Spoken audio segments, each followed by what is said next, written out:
Oi pessoal, sejam muito bem-vindos ao IntenseCast. É esse o nome, né? Tudo bem, gente? Prazer estar aqui com vocês hoje em mais um episódio. Hoje, o IntenseCast nasceu há um tempo, mas hoje é o nosso segundo episódio, já com esse novo formato, gravando do jeito que vocês merecem. Aqui a gente fala sobre medicina intensiva, sobre pesquisa clínica, medicina baseada em evidências, com aquele tempero, né, do como eu faço, da beira do leito. Hoje é um dia muito especial pra gente, a gente está com convidados super especiais aqui. Nós vamos bater um papo sobre prática baseada em evidências e sobre pesquisa clínica com Ari Serpa Neto e com Paulo Nassa. Sejam bem-vindos. Obrigado, gente. Obrigado. IntenseCast. Gente, eu chego, tô emocionada.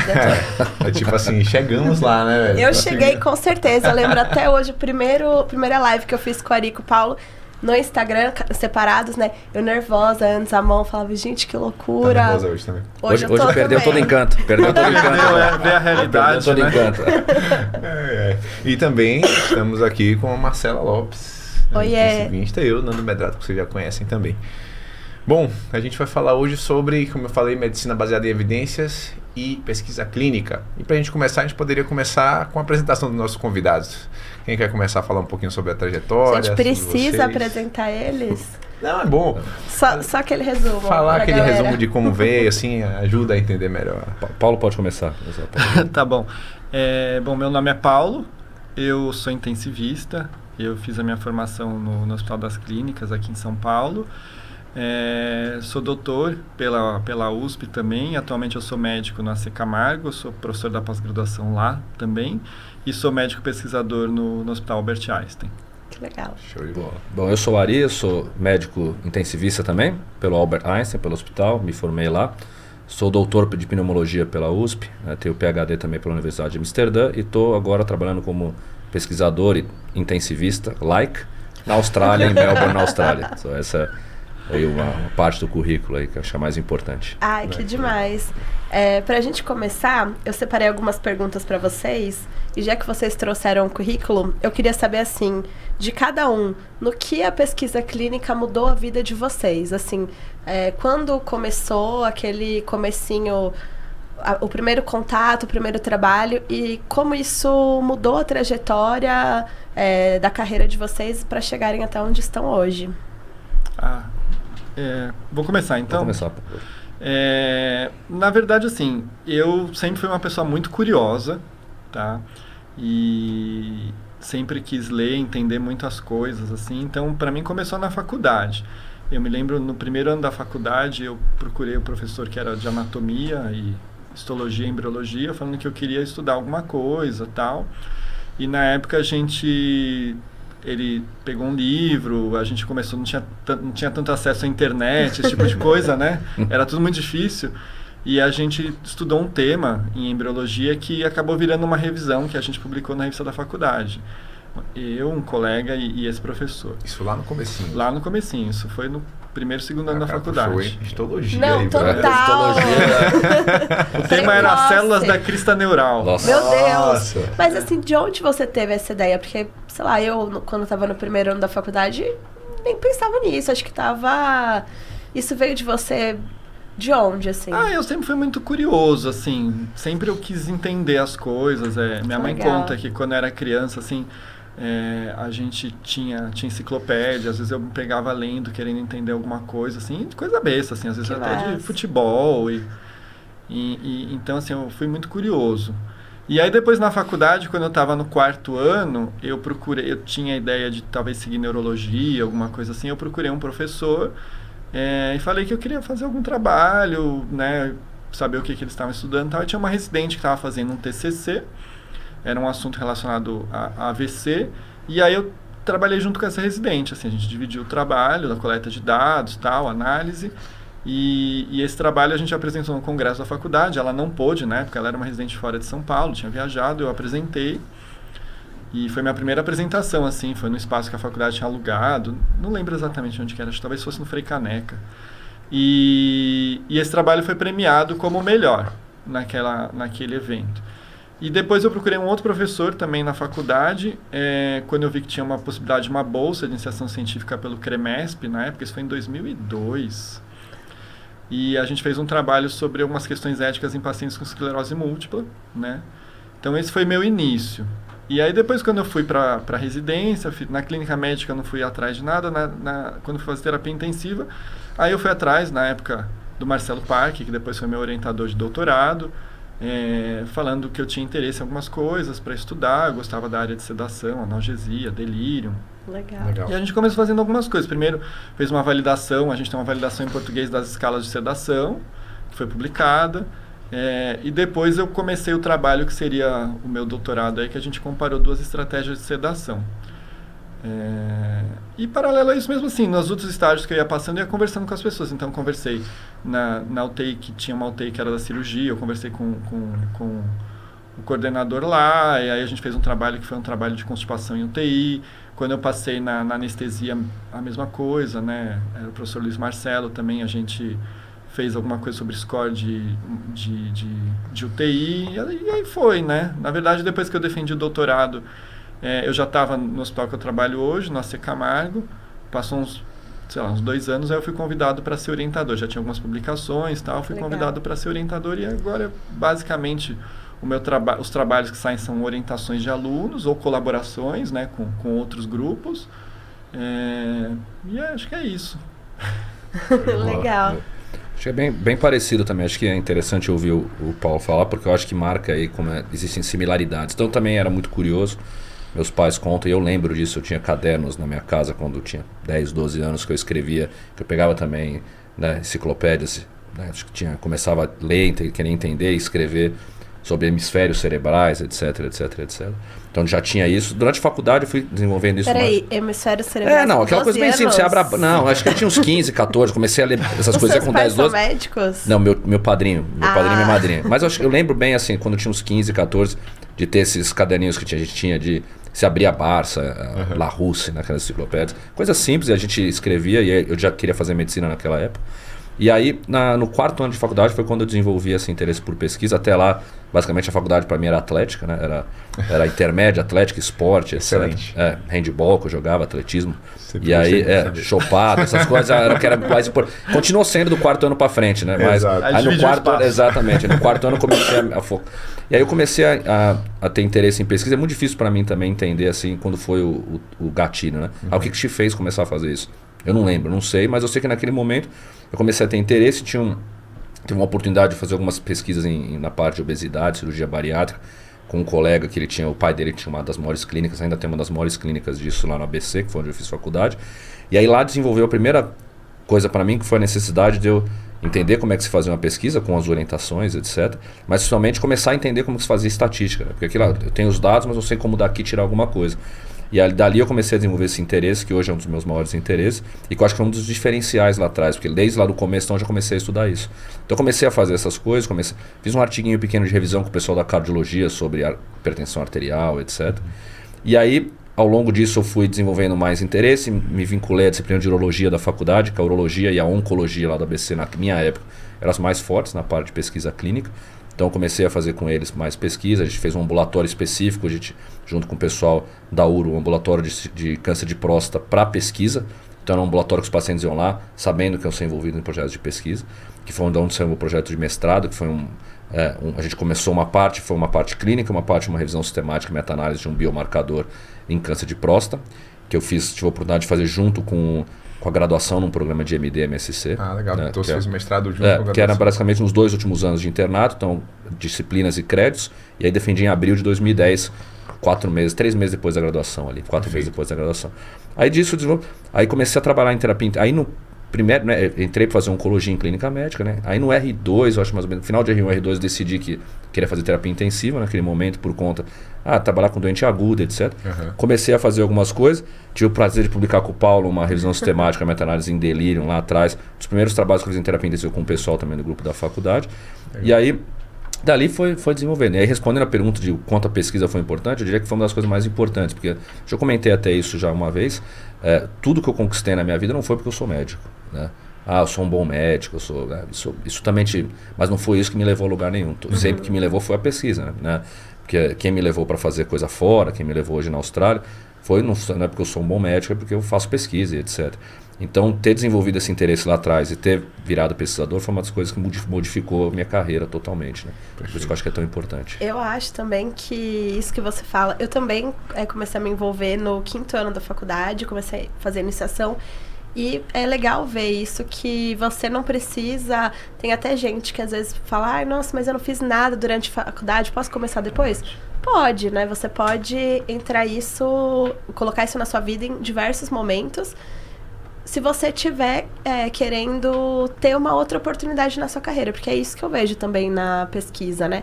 Você começa a abrir o seu leque para um outro caminho de não ser só médico.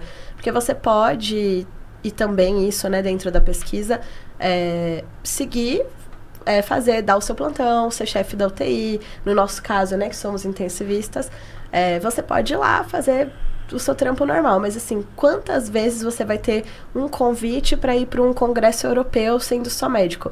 Cara, dificilmente, só se você estiver atrelado à indústria. Assim, alguma coisa que consiga. Você consegue entrar na indústria também, né? Eu acho que também tem isso, né? Para você entrar na indústria, você tem que ter aí um lado acadêmico aflorado. Você é um médico de destaque, né? Assim, no seu meio. E eu acho que a pesquisa traz muito isso também.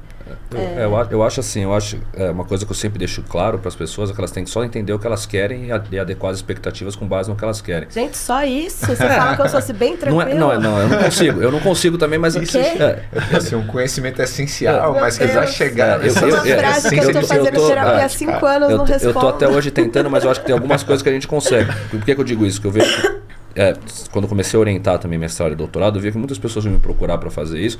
Eu acho que isso é uma discussão mais filosófica de como funciona a pós-graduação no Brasil, que talvez não seja nem o escopo aqui, mas é assim... Mas é bom, né? Filosofia... Pós-graduação, supostamente, na minha opinião, é para formar um pesquisador. Não é para você ter um título e colocar na parede, né? Que muitas vezes isso acaba sendo deturpado, né? Mas eu acho que se a pessoa que fala, não, eu sou um bom médico, eu quero ser médico, eu acho isso, eu quero ir lá dar meu plantão e eu quero ter minhas horas livres, fazer...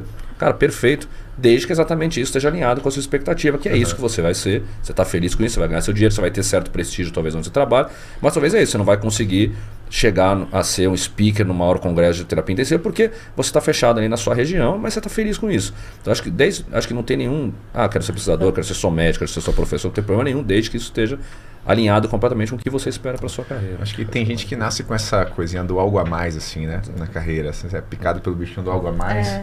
E na medicina, assim, eu estou começando a minha carreira, terminei a resistir 1 ano agora, sabe? Eu sou um baby shark aqui nessa mesa. Mas eu vejo que o algo a mais na medicina vem através da pesquisa. Não vejo outro caminho, sabe? A não ser... Óbvio, você vai ser um excelente profissional na assistência, vai conseguir localmente ter um bom espaço. Mas alçar novos voos, certamente a pesquisa clínica, na minha opinião, não certamente é difícil de dizer, mas é o principal caminho, vai. Se seu objetivo, acho que o que o Ari falou é perfeito, assim, de alinhar o objetivo com a expectativa, eu acho que é sensacional. Eu também penso muito nisso, a Marcela sabe bem. Eu acho que, assim, se o seu objetivo é ser alguma referência, que você seja a pessoa que vai ensinar, né? Você tem esse objetivo de ensinar, eu quero passar algum conhecimento, alguma coisa assim, seja ir num congresso, seja dar uma aula, seja, né, virar orientador numa pós, alguma coisa do tipo, realmente vai ter que passar pela pesquisa, né? E assim, obviamente, o que a gente falou, não tem problema nenhum, às vezes a pessoa ela se dedica totalmente à assistência e isso é o que faz ela ser feliz. Isso está perfeito, isso é ótimo. A gente precisa muito mais de gente assim do que de pesquisador. Mas mesmo essa pessoa, ela tem que ter uma noção de pesquisa no sentido de saber interpretar um artigo, entendeu? As coisas mudam, né? Tipo, eu tenho 15 anos que eu acabei terapia intensiva, tem muita coisa que mudou. E aí o que a gente vê? A gente vê muita gente ainda fazendo a coisa do jeito que era há 15 anos. Não, isso que eu ia perguntar para vocês. Porque eu percebo, claro... Tem um caminho, né, tortuoso para você fazer pesquisa no Brasil. Vou entrar mais nisso depois. Mas, principalmente, eu acho que a maioria das pessoas, e eu vejo isso, por exemplo, pelo meu grupo de amigos da faculdade, eu sou a única pessoa que está envolvida com pesquisa, eu via no meu grupo da residência, na época que eu estava na residência, só eu estava envolvida com pesquisa. Às vezes rotulada de louca por isso. Às vezes rotulada de louca por isso, é verdade. Não quer viver a vida e chega em casa e vê o Jornal Nacional às 8, exatamente, sem ter um e-mail para responder, cara? Não, você sabe que é minha louca. lista de e-mails, assim, enfim. Então, assim, sempre teve isso. Então, eu percebi isso. Só tinha eu, literalmente. Gobato, que era nosso chefe na residência, só tinha eu. Então, era assim, Marcela, tem que fazer não sei o quê. Tá bom, eu faço. Depois eu cheguei também, né? Mas até quando eu tava na residência, você tava zero envolvido. Você deu esse clique depois que eu saí, eu acho. Talvez.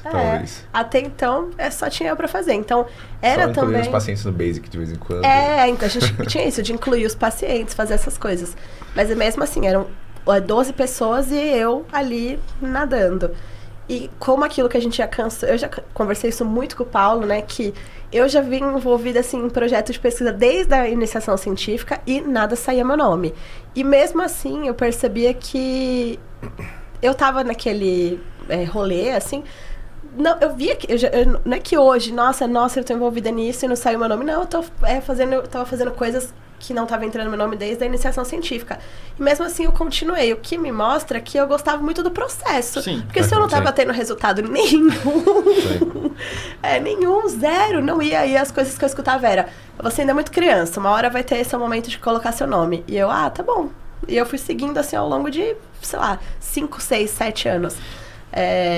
Então, assim, eu percebo que não é só sobre você ser um pesquisador, ter esse N, mas também você tá envolvido naquele processo, que para mim era um processo de pensar a respeito de como as coisas que a gente estava usando no nosso dia a dia, de onde elas vinham, como era feito isso, e até esse questionamento.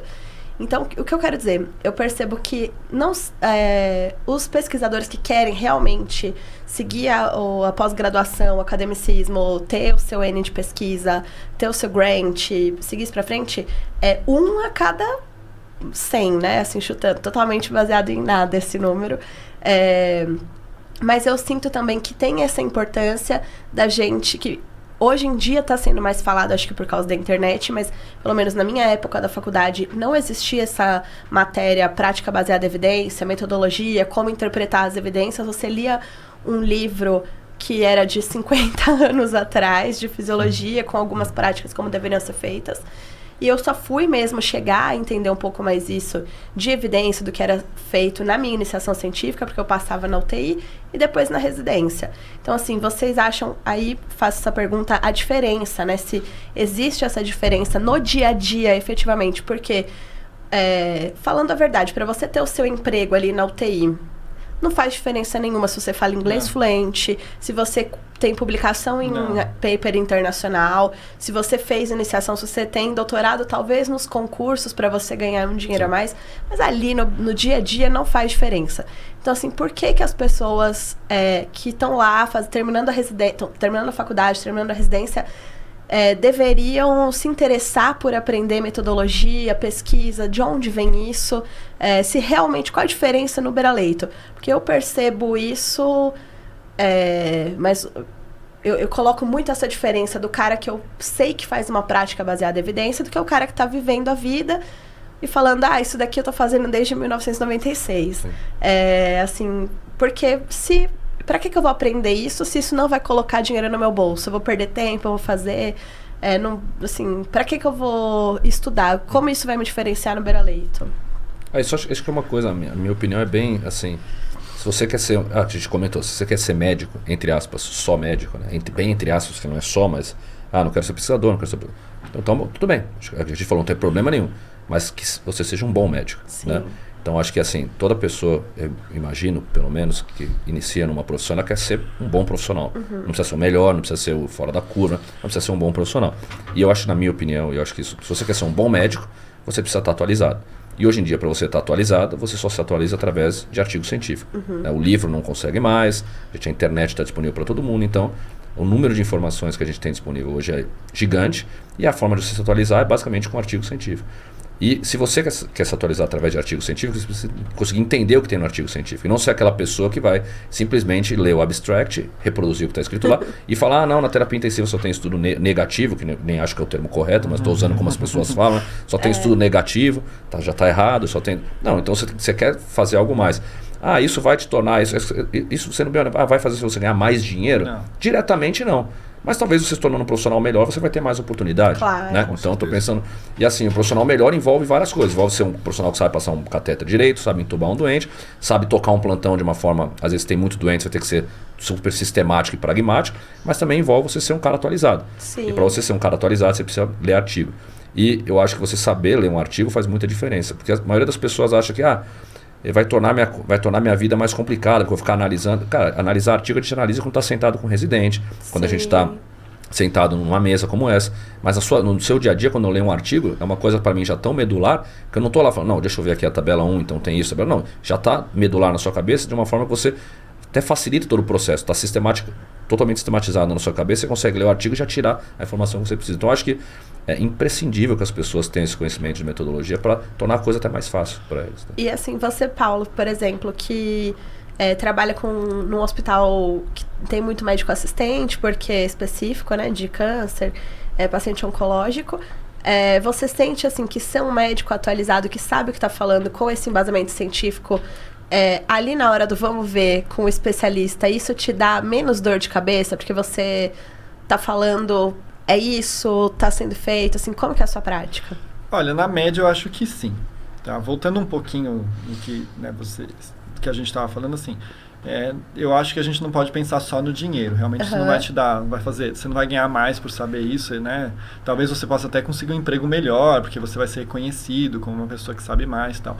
Mas eu acho que tem uma coisa interna mesmo, da gente ajudar os pacientes, que a gente estar atualizado. Assim, por exemplo, eu não gostaria de procurar um advogado que não tivesse atualizado com alguma jurisdição que mudou, por exemplo. Com certeza. Né? Eu não gostaria que minhas filhas estudassem com um educador, uma educadora que estivesse desatualizado com o que mudou de educação, né? Tipo assim, que estivesse na palmatória, ainda coisa desse tipo. Então, acho que o mesmo vale, e acho que um paciente também vai querer alguém que esteja atualizado, né? Então, acho que ler o artigo, ter a crítica, é uma coisa muito importante. E lidar com colegas, a hora que você consegue mostrar o porquê que você está fazendo isso, porquê que funciona assim, né, você vai ganhando uma certa autoridade, um respeito que vai facilitar a sua vida. Né? A gente, em terapia intensiva, a gente lida com outras equipes médicas e multidisciplinares, e a gente tem que mostrar o porquê que a gente está fazendo aquilo, né? A gente tem que defender o que a gente está fazendo. Então, acho que nisso é muito importante. Eu acho que quando você é esse médico, a minha percepção, assim, acho que não sei, né? Acho que a gente viu muito isso na residência, né? De ser... claro que tem aquela bolha da residência que você vai sendo formado, aquele médico intensivista muito purista, né? O raiz mesmo. Idealista demais. Isso aí. Mas eu acho que eu percebo o respeito além dos pares, da equipe também. A equipe tá tranquila de ter um plantão que você fala, não, gente, isso aqui a gente vai fazer isso. Acho que você se torna um médico fazendo essa... análise mais crítica, sendo mais atualizado, é mais assertivo, né? Então, assim, você tá mais seguro para dar o plantão, te traz uma tranquilidade, uma paz no coração, que não é só saber a fisiologia, né? É você, ou saber passar um catéter, você tá ali desenrolado, porque, inclusive, eu acho que é isso que diferencia o especialista do cara que, dentro, né, da terapia intensiva, do cara que dá um plantão. Porque aquilo, passar um acesso, entubar um paciente, todo mundo faz, mas e ter as condutas ali baseadas em evidência, trazer o melhor cuidado para o seu paciente, isso é coisa do médico diferenciado mesmo, do especialista, né? Com certeza. Eu acho assim, eu tenho uma visão até um pouco mais radical sobre isso. Eu acho que não é muito opcional, sabe? Cada um sabe da sua vida. Não estou aqui para julgar a vida de ninguém. Mas se você é médico, trabalha ali, você precisa saber ler um artigo, interpretar um artigo e trazer isso para a sua prática, porque a gente sabe que o mundo real é muito diferente do ideal da fisiologia, né?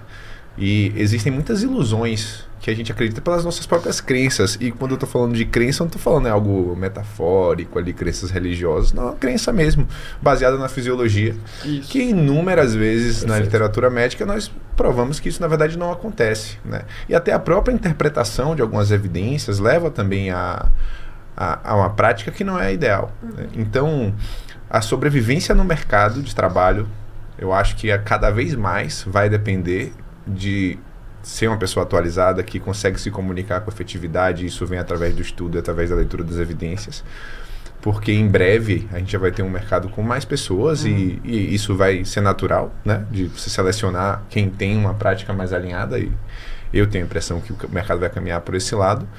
E a própria satisfação pessoal, assim, eu acho que, tudo bem, isso posso estar falando muito baseado no que eu acredito, mas fazer o que você faz sabendo por que você faz dá mais satisfação para você. Eu me sinto mais pleno dessa maneira. Talvez eu tenha tido sorte também, porque eu estava falando da faculdade que não teve muita coisa. A minha formação, ela veio muito baseada, já trazendo os conceitos da medicina baseada em evidências, porque a gente tem uma matéria lá na faculdade, no 3º ano, 4º ano, e logo depois da faculdade segue uma toada nesse sentido. Eu entrei direto na residência, a residência é totalmente acadêmica, né? E eu particularmente ficava encantado, assim, vendo aquelas discussões, sabe? Tipo de, tá bom, a gente faz isso aqui, tá no controle pressórico no AVC hemorrágico. Por quê? Quais são as evidências? Quais são os... Além do resultado, além da conclusão da abstract, o que é que tem aqui? O que é que a gente pode aprender desse ensaio clínico randomizado? Até o ponto de que eu acho que tem uma trajetória da pessoa na medicina baseada em evidências que você fica no início muito radical. Sim. Né? Só vou fazer aquilo que tem ensaio clínico randomizado mostrando benefício. Ou seja, não fazer quase nada. Né? Exatamente. É isso aí. E aí, acho que um amadurecimento, eu queria fazer essa pergunta para vocês, vem depois de um pouco a mais, né, do desfecho primário, daquele estudo que tem um resultado positivo ou não. Como vocês fazem isso na prática, assim, ó, na decisão baseada em evidências? Você está diante de uma situação, um problema. Vocês costumam tentar trazer na cabeça alguma evidência ou algum artigo que vocês conhecem, um corpo de evidência sobre aquilo, ou já é algo natural que vem da prática, da formação? E... Posso até, Paulo, só vou puxar um pouco do que você falou antes de chegar nisso.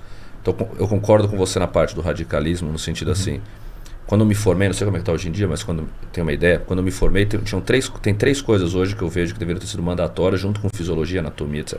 Medicina baseada em evidência, economia da saúde e pensar no o que a gente chama de consumer, que é o paciente. Né? Que são 3 coisas que a gente não tem. É envolver o paciente nas decisões, que é pensar no quanto que a gente está fazendo custa, e na medicina baseada em evidência. Então, do mesmo jeito que é mandatório você aprender fisiologia e anatomia, a gente precisa tornar as pessoas, fazer com que as pessoas entendam que também é mandatório que você saiba a medicina baseada em evidência, igual a fisiologia. É mandatório que você entenda os custos do que você faz. E é mandatório que você saiba que você tem que envolver o paciente na decisão. Hoje na Austrália, quando a gente pede um grant, um fomento, você não vai conseguir um grant do governo se você não tiver uma parte de economia da saúde envolvida e se você não tiver um consumer, né, um paciente, um representante, como parte do seu comitê. Você não consegue, já está lá nos objetivos do grant, tem que ter um consumer envolvido para ouvir quais são as necessidades, etc., o que eles querem, o que é importante, isso fortalece o seu grant, e você precisa saber o que vai custar. Né? Eu fiz um curso recente lá de coisa de, né, como se fosse de gestão, né? E o cenário que eu não entendo disso, o Paulo entende muito mais, o cenário que, pelo menos para a economia australiana e mundial, que está sendo pintado é catastrófico, né? Pode chegar, não é? Depende, eu estou falando que então, cada vez, e está sendo muito discutido na Austrália, o preço da saúde, né? Com a possível recessão que pode vir na Austrália, etc. E ninguém pensa nisso. Então, acho que eu também sou radical que nem você. Você vai aprender fisiologias, mas você tem que aprender medicina baseada em evidência, você tem que aprender economia, e você tem que aprender a envolver o paciente na sua decisão. E aí, quando você me pergunta assim, se eu penso no artigo, eu já fui essa pessoa que você falou. Até minha esposa, que na época era minha namorada, falava assim, cara, dá raiva, é ridículo. Porque é ridículo. É aquele cara que sabe que, o artigo do XYZ do ano, tal, sabe, cardiologista adora fazer, né? Eu já fui essa pessoa lá, quando era jovem, né? Lá atrás. E não é isso, não é sobre isso, né? É sobre mais você conhecer o que você está fazendo. Você não precisa saber na hora, não, exatamente agora tem esse artigo aqui, aconteceu isso nesse meu paciente. O artigo X fez isso. Não. Eu acho que isso é uma coisa que fica medular para você. E mais importante do que isso, eu teve uma reunião no hospital uma vez que a gente chamou, quando eu estava na Austrália, já coloquei o Belomo para conversar com o pessoal, porque a gente tem muitos colegas que são muito dogmáticos, né? São pessoas que são muito assim, não, é isso, é aquilo, é o PIP, não é o PIP, é o fluido, não é o fluido, né? E aí o Belomo ele é completamente oposto disso, até um pouco extremo, né, nisso, né? Tem uma aula que ele fala sobre isso lá, que chama de Mad Physiology, né? Porque a fisiologia, entre aspas, é ruim também, só ela. E aí no final alguém, eu já estava esperando, perguntou assim para ele, tá, então pelo que eu entendi da sua aula, a gente não tem que fazer nada. Que é o que você falou. E a resposta dele foi muito boa, que eu concordo com ele. Não é que você não tem que fazer nada. Você vai ter que fazer alguma coisa. A pressão caiu, eu vou dar volume, eu vou dar nora, não tem evidência, você vai ter que fazer alguma coisa. A grande questão que você tem que lembrar é que você tem que, se existe evidência, é ela que você tem que fazer. E se não existe, você tem que se questionar. Isso. Você tem que se questionar. As pessoas não se questionam. Né? As pessoas têm certezas em todos os assuntos. Então, não, eu tenho certeza que eu tenho que pôr o PIP alto. Eu tenho certeza que eu tenho que dar o fluido. Não, você não tem. Se não tem evidência, você não tem. Você pode fazer. Porque aquilo que talvez, nesse momento eu só tenho a fisiologia, nesse momento eu só tenho o estudo observacional, nesse momento, a melhor evidência que eu tenho é isso. Não tem problema nenhum. Mas você tem que se questionar.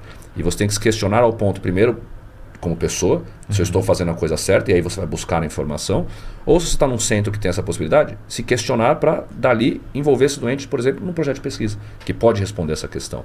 Né? Então eu penso muito mais, não é você lembrar o nome do artigo, você lembrar, eu tenho ou não tenho evidência, se eu tenho eu vou tentar aplicá-la, se eu não tenho, eu vou ter que fazer o que eu tenho disponível, e aí, mas eu nunca posso deixar de me questionar, se aquilo que eu estou fazendo é o melhor, se aquele paciente poderia estar sendo envolvido num projeto de pesquisa que poderia responder essa questão. Para a gente no Brasil isso não é muito palpável.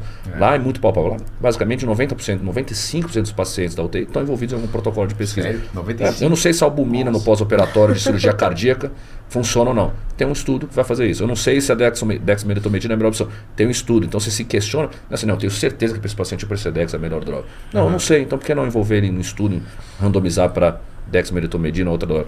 Tem uma coisa que eu falo muito que é o cuidado randomizado é melhor do que o cuidado randômico. Né? Que é o que é random cares, né? Então, que a gente fala que é muito melhor você randomizar um paciente do que você ter um cuidado que você não sabe de onde veio. Então, acho que essa que é o que eu penso. Só pegando esse gancho, uma pergunta nesse sentido. A gente sabe que os ensaios clínicos randomizados mostram ali um efeito médio daquele tratamento em determinada população. Né?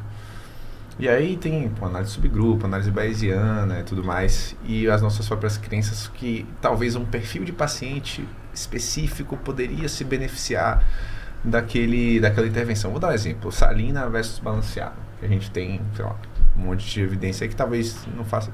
Tem um racional fisiológico muito importante ali de que a salina não é melhor, né? Acidose hiperclorêmica, função renal, etc. Balanceado talvez seja melhor, mas os grandes estudos pareados. Só que a maioria desses estudos não colocou assim, não ofereceu uma grande quantidade de fluido para um paciente. E aí eu posso ter, por exemplo, um paciente grande queimado, um paciente com pancreatite, que provavelmente vai se beneficiar por receber 5, 6, 7 litros de cristalóide. Vocês acham errado o pensamento da pessoa de, tipo, extrapolar um pouco essa evidência de que não tem diferença? Por exemplo, no Basics, a gente sabe que tem mais acidose hiperclorêmica. E esse cara vai receber muito fluido, vai passar muito da média do que o paper apresentou. Eu acho que vou escolher balanceada para esse paciente porque ele vai receber muito fluido.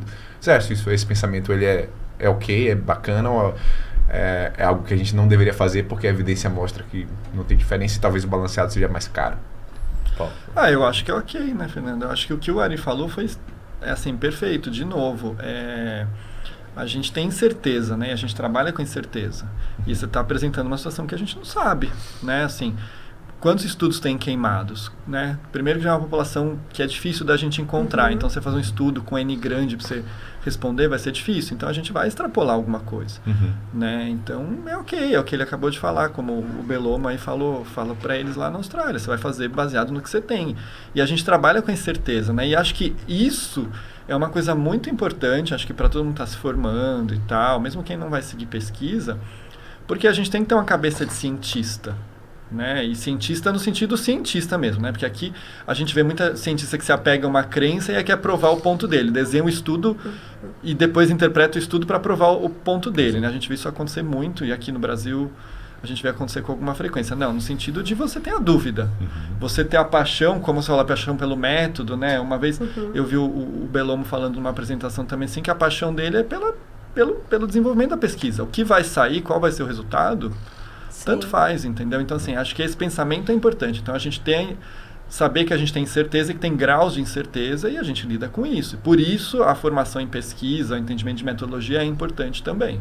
E aí também tem uma coisa, agora você falou, né? Isso a gente vê acontecer algumas vezes, né? Sai ali o RCT, estatística frequentista, ok, não deu muita diferença. Já sai uma análise pós-hoc, já sai uma estatística bayesiana. E aí vou fazer uma pergunta para vocês um pouco mais teórica. Dentro desse contexto, acho que a galera vê lá, a grande maioria, né? Nossa, saiu esse paper aqui, análise bayesiana do estudo tal e deu um resultado diferente. Análise pós-hoc deu um resultado diferente. E aí, cara? Porque o que ali até o médico leigo, né, se eu posso falar assim, fala, poxa, mas aqui saiu no guideline não sei o quê, saiu nesse ensaio randomizado não sei o quê, e aí, qual a diferença, assim, o que você pensa no seu dia a dia? Você viu um ensaio clínico fazendo ali estatística frequentista, saiu uma análise pós-hoc depois mostrando outra coisa, saiu uma análise bayesiana, e acontece, muda, né? A gente viu isso até no Andrômeda mesmo, sim. Faz uma outra análise, e isso... eu já vi também os médicos mais das antigas, né, que falam que isso é uma modinha, medicina baseada em evidência é uma modinha, falar, os próprios papers se contradizem, saiu uma outra coisa usando os dados daquele paper, porque os autores estão querendo forçar uma positividade. Assim, o que você pensa a respeito disso? E até para o pessoal entender, dentro dessa diferença das análises estatísticas, o que considerar, o que não considerar, se, por exemplo, saiu uma análise bayesiana com um resultado diferente do RCT, e aí, matou o RCT? Eu acho uma questão complexa, tem várias questões, daria para cada um podcast.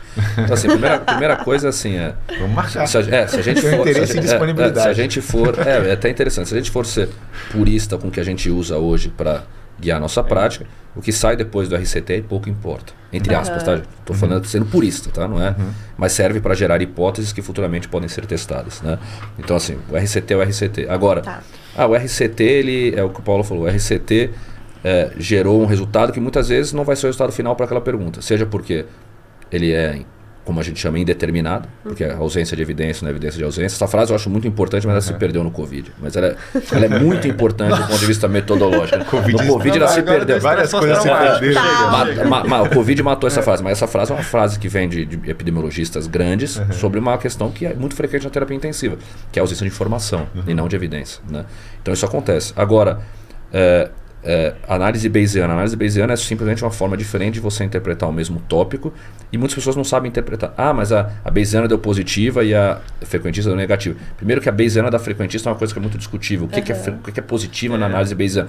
Por definição, a análise bayesiana muitas vezes não tem essa questão do positivo, do dicotômico sim ou não. Probabilidade, né? É uma probabilidade que também ela vai ser, no final das contas, dicotomizada pela gente para determinar o que é julgado benéfico ou fútil, etc. E normalmente é setado em 99,9, 97,5, depende. Mas também existe uma dicotomização. Então, a estatística bayesiana é uma forma diferente de interpretar a mesma coisa, que eu acho que ela é mais palpável para quem é clínico e não entende estatística frequentista. O valor de P é muito difícil. Então é mais fácil falar para você, a probabilidade de algum benefício, que eu classifiquei o benefício como sendo isso, é de 96%. E aí você, já que não tem o sim ou não, eu posso falar, essa probabilidade é relativamente alta, frente a essa situação. A sua questão do Bayes foi bem interessante, é exatamente isso. Mas eu não... nesse paciente recebe muito fluido, este paciente recebe muito fluido, não foi a população do Bayes. Então essa questão não foi respondida. Então existe uma incerteza que ela precisa ser... Então, respondendo a sua pergunta, eu pensaria assim, o RCT, do ponto de vista pragmático, teórico, ele é a resposta final para aquela questão, mas aí você precisa ter as ferramentas que a gente está discutindo aqui de metodologia para entender se aquela resposta final primeiro se aplica à sua população, que é isso. Esse cara que eu estou tratando é aquele cara? A minha intervenção é a minha intervenção? O meu controle é o meu controle igual aqui na minha população? E mais do que isso, a informação dada por esse RCT, ela é definitiva que a coisa funciona? Ela é definitiva que a coisa não funciona? Ou ela é simplesmente indeterminada? E aí eu vou continuar tendo a mesma questão. Isso acontece o tempo inteiro. O exemplo que eu mais dou é o estudo lá, milrinona contra butamina no New England. Estudo legal, questão... Jamais você vai responder uma questão com 100 doentes, 200 doentes, ainda mais naquela magnitude. Então, O médico que não entende essa metodologia vai ler e falar, esse estudo mostra, é negativo. Milrinona não adianta. Negativo. Exatamente. Negativo. Não, esse estudo é indeterminado, ele não fornece nenhuma informação, porque ele não tem nem poder para aquilo que ele foi desenhado. Então a questão continua aberta, a incerteza continua aberta. E para finalizar, eu concordo 100% com o que o Paulo falou, citando um outro mentor meu, que é o meu maior mentor, que é o Marcos Schultz, ele fala uma coisa que é assim, na pesquisa você só perde quando você tem um credo. Quando você acredita em alguma coisa, você tem uma crença, aí você se frustra. Porque se você fizer uma pesquisa e a sua crença se provar errada, você se frustra, você fica triste. Se a sua crença for unicamente testar a hipótese existe. Ou a gente rejeita ou a gente aceita. Se você tiver somente essa crença, você nunca perde. Você sempre ganha na pesquisa, porque uma resposta é sempre uma resposta. Né? Então acho que essa que é a principal questão. Né? Eu vejo dessa forma. Eu vejo que a gente tem que saber entender a resposta de um estudo para dali desenhar o nosso raciocínio clínico. Né? Eu acho que isso é muito importante. Assim, tem um psicólogo organizacional que chama Adam Grant, ele escreveu vários livros, o último livro dele chama Pense de Novo, né? E ele fala muito sobre isso, o jeito de pensar como cientista, e assim, o que o Ari falou agora do que o Marcos Schultz falou para ele é verdade. Assim, o problema é que as pessoas têm crenças, e a hora que essa crença é questionada, a pessoa interpreta como um questionamento do caráter dela. Isso não pode. Isso não pode. A gente tem que ter os nossos valores baseados em valores universais, que não vão mudar se... Por exemplo, eu acho, eu estudo, né, uma área que eu gosto da sedação, tal, a evidência aponta no sentido de que tipo, quanto ficar mais acordado em ventilação mecânica é melhor. Mas vamos supor que isso mude e o que seja melhor seja não seguir desse jeito. Tá tudo bem, porque assim, o meu valor é o bem do paciente. O meu valor não é, tipo, eu tenho que deixar o paciente acordado, né? Então, acho que isso é muito importante. Uma coisa que você falou, Marcela, que não é que quando a gente compara análise frequentista com Bayesiana, não é que deu resultado diferente. É isso que o Ari falou. A gente tem dificuldade em interpretar o que é o valor de P. Né? Então, um P de 0,06 significa que se você repetisse aquele estudo trocentas vezes, você ia encontrar um valor igual àquele, aquela diferença igual ou maior em 6% das vezes. Né? Então, assim, não dá... É difícil de entender, não sei nem se eu expliquei direito. Né? É uma coisa que é difícil de entender. É uma coisa que é difícil de... Não sei nem se eu acertei a explicação. Isso aqui é o meu dia a dia. Exatamente. Agora, assim, o Bayesiano, ele dá um raciocínio de probabilidade, só que daí você tem que pensar na incerteza. Então, por exemplo, um exemplo que veio na cabeça conforme você estava falando. Aquele estudo dos dinamarqueses do haloperidol no delírio. Né? Então, o estudo com análise frequentista saiu no New England, mostrando que não tinha diferença em tempo livre de delírio. Né? Nem lembro qual era o valor de P, sei lá, não lembro. E aí, só que eles já tinham previsto no desenho que eles iam fazer uma análise bayesiana também. A análise bayesiana saiu na Intensive Care Medicine e mostrava que... Só que a análise bayesiana leva o quê? Leva em conta a incerteza. Então, primeiro você parte de um negócio que eles chamam de prior, que é você definir o quanto que aquilo está mais ou menos bem definido. Isso daí é subjetivo. Tá? Então, isso é subjetivo. Então, assim... vamos supor que eu tenho o que eu tinha? Eu tinha alguma evidência até o momento de que haloperidol não fazia diferença em reduzir delírio. Então você parte de um prior que eles chamam, né, que é um inconclusivo, uma coisa assim, não lembro o termo, qualquer coisa ele me corrige. E aí, baseado nesse prior, né, nessa hipótese prévia, você tem uma probabilidade de tantos por cento, que acho que é um valor super alto, lá de 80 e tantos por cento, de que o haloperidol fosse benéfico para a redução de tempo em delírio. É isso. Só que isso é uma probabilidade de 80 e tantos por cento. Entendeu? A gente não tem certezas. Né? E assim, a gente luta com isso. Por quê? Porque assim, uma população heterogênea, uma série de coisas, né? Sei lá. Talvez num vozinho que está no pós-operatório de uma prótese de quadril é uma coisa. Num jovem que é um trauma lá com disfunção multiorgânica é outra coisa. Sim. Eu acho só para essa coisa da Bayesiana, que eu acho importante citar, o Paulo falou muito bem, que eu acho que assim, por que eu vejo a análise Bayesiana como uma coisa muito interessante para a gente? Por dois motivos. Existe um motivo técnico e existe um motivo clínico. Né? O motivo técnico é porque a gente não precisa entrar aqui, ele é muito mais flexível, né, que a estatística frequentista, e nos permite conduzir estudos. Todos esses estudos que a gente está vendo aqui, isso vai explodir nos próximos anos, plataformas, blá blá blá, Remap Cap, tem outros que a gente está começando agora, só de ECMO, plataforma de ECMO. Todos esses estudos são impossíveis, que são estudos basicamente que conseguem incluir populações ao mesmo tempo, testar um paciente randomizado para 10 intervenções diferentes, a gente testa um monte de coisa ao mesmo tempo, a gente poupa dinheiro, poupa controle, aumenta a eficiência do estudo, né, que a gente precisa por causa do custo. Isso é possível ser feito com a estatística bayesiana. A frequentista, por várias limitações que ela tem, não permite. Então, essa parte técnica. E a parte clínica é importante, que eu acho que é porque a estatística bayesiana, como o Paulo falou, ela mimetiza o seu pensamento, ou pelo menos deveria mimetizar o que você faz na beira do leito. Como é que você cuida de um doente? Você vê lá o doente, você tem uma informação. Aí, com aquela informação que o doente te fornece naquele momento, a PAM está 60. Aí você sabe, qual que é antes de eu me fornecer essa informação, o que eu tenho antes disso, que é o que ele falou, prior, o que é, né? Que pode ser também no inglês que eles falam muito prior. O que é antes dessa informação? Eu tenho, tem um estudo que falou que 65, 60. Tem a fisiologia, então você tem todo um background que você usa para naquele momento combinar com aquela informação dada pelo paciente e dali tomar uma decisão. É isso que a gente faz na beira do leito. A estatística bayesiana é isso. Ela vai ter esse prior, que é basicamente toda a evidência antes que tem daquele estudo, que pode ser nada, então vai ser um prior de incerteza, um prior escéptico, né, o prior cético que a gente fala. Vai ser talvez uma coisa que aponta muito para um benefício, mas com uma evidência fraca, pode ser um prior então otimista, ou vai ser uma coisa que aponta para um malefício, que vai ser o prior pessimista. E esse grau de incerteza, esse grau de pessimismo, otimismo, ele pode ser grande ou pequeno. Então você pode ter, eu sei que isso aqui faz mal, mas eu tenho a certeza, ela é pouca. Então você vai ter um prior pessimista, mas que tem uma possibilidade ainda pequena de algum benefício. Ou você pode ter, não, eu tenho quase certeza que isso aqui é bom, só que ainda falta um pouco de evidência. Então você tem um prior otimista com talvez menos de 1% de chance de ser pessimista. Então, e aí isso forma basicamente o que você tem antes do estudo.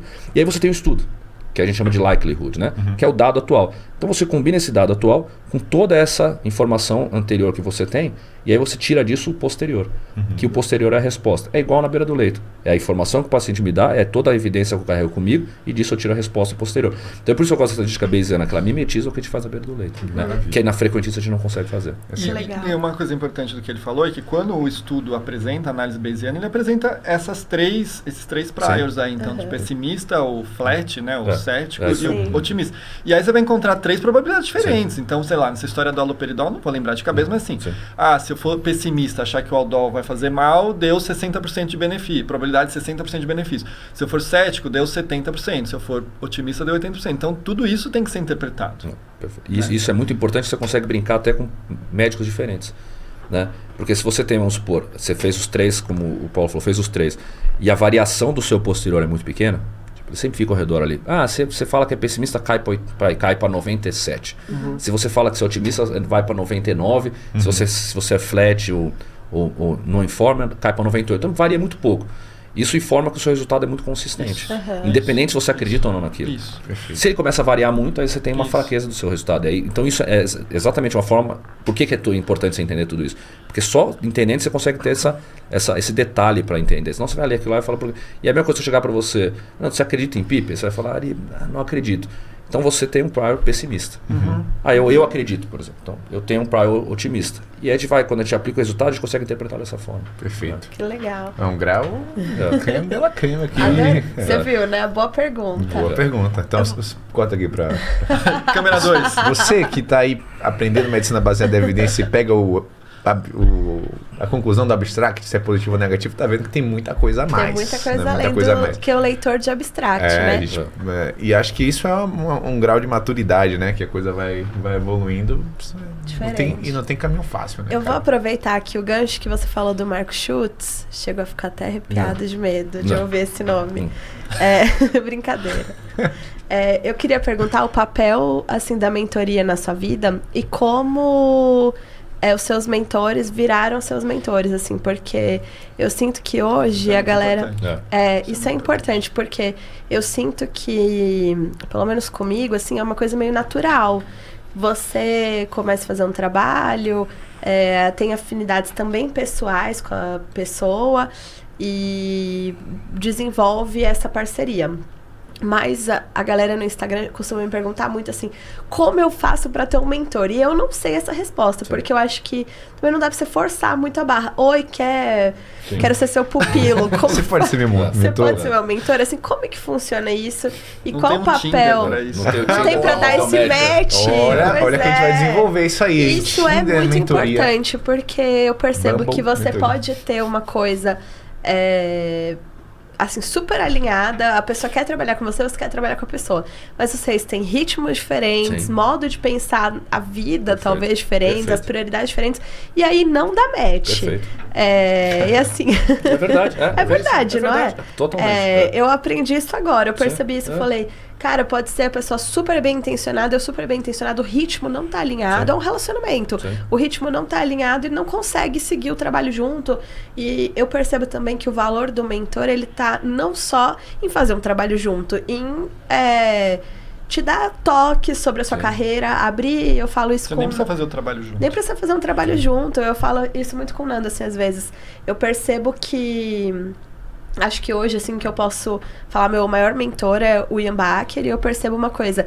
Ele, não é que ele abre portas pra mim, que ele tem chave de portas. Não, cara, ele abre portas que eu nem sabia que existiam. Sim. Assim, o poder do mentor é ele tirar você daqui, te colocar aqui num lugar que você nem sabia que existia essa oportunidade. Sim. Como dar esse match? Não sei. Assim, eu quero deixar o Paulo falar mais isso, porque ele... Mas eu só respondendo essa pergunta, assim, o que eu vejo. Primeira coisa, a importância do mentor 100%, na minha opinião, 100%, porque senão você não chega em lugar nenhum. Não porque, exatamente o que você falou, não porque ele vai te levar a esse lugar, mas porque ele vai te dar as ferramentas para chegar nesse lugar. Né? Ninguém faz nada sozinho. Claro. Então, essa é a primeira coisa.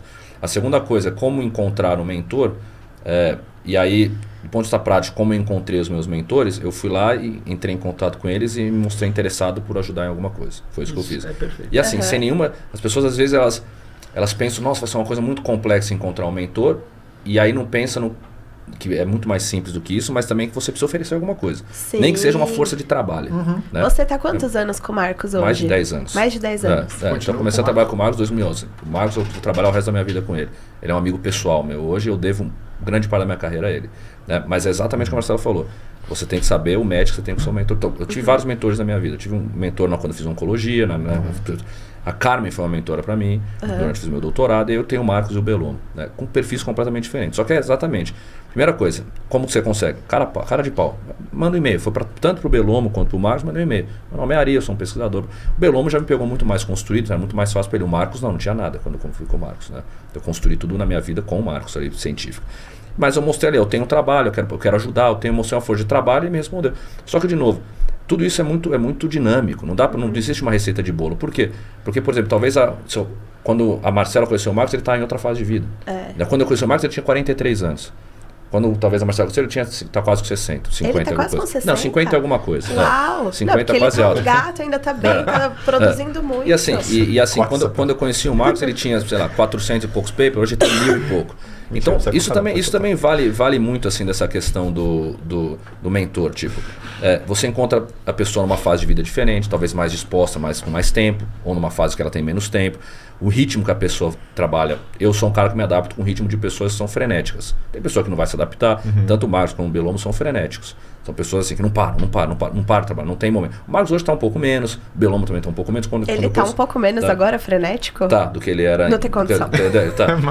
O Marcos era um cara que ele me respondia trabalho, e foi por isso que eu rendi com ele. Ele me respondia paper revisado em 2 horas. Assim, e é paper revisado mesmo, tudo em vermelho na época, né? Depois vai mudando, né? Então, assim, eu acho que é exatamente a primeira coisa. Tem que ter um mentor. Segundo, procure, seja cara de pau, mande um e-mail, mostre que você tem disposição para trabalhar, mas entenda que talvez com alguns você não vai dar certo. E aí você tem que entender, dar um step back e encontrar, não, meu mentor tem que ser um cara mais assim, mais calmo, mais tranquilo, ou tem que ser um cara frenético, que trabalha 24 horas por dia. E entenda que é exatamente isso que a Marcela falou. O mentor ele não é sobre publicar no papers, é sobre abrir portas e conduzir a sua carreira. O Marcos fez coisas por mim que eu não enxergava lá atrás, que hoje me levaram, o Marcos durante muito tempo lá atrás, ele começava a me colocar, olha, esse paper aqui você vai ser o último autor. E a gente brasileiro não tem a importância disso. A gente quer ter um paper. Aí a gente é primeiro, último autor. E aí quando eu fui para a Austrália, eu tive que construir meu currículo lá e conseguir meus grants, eles começaram, mas a gente precisa de paper com last author. E aí eu tinha vários papers que ele tinha me colocado, que naquela época eu nem tinha percebido. Caramba. Ele fez aquilo por mim.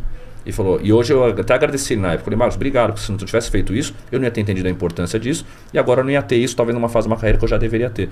Então, o mentor é isso, né? Não é só um publicar. Mas etc. Eu acho que tem muito isso da personalidade também, porque ele tem não sei quantos alunos trabalhando com ele por ano, e eu percebi assim que ele tem uma paixão com você, meio uma coisa de filho, quase. Sim, mas é exatamente isso. A visão que eu tenho, a relação que eu tenho... Isso tem a ver com a personalidade totalmente. também. E a relação que eu tenho com o Marcos é diferente da relação com os outros alunos alunos têm com ele. Eu fui aluno de PhD do Marcos.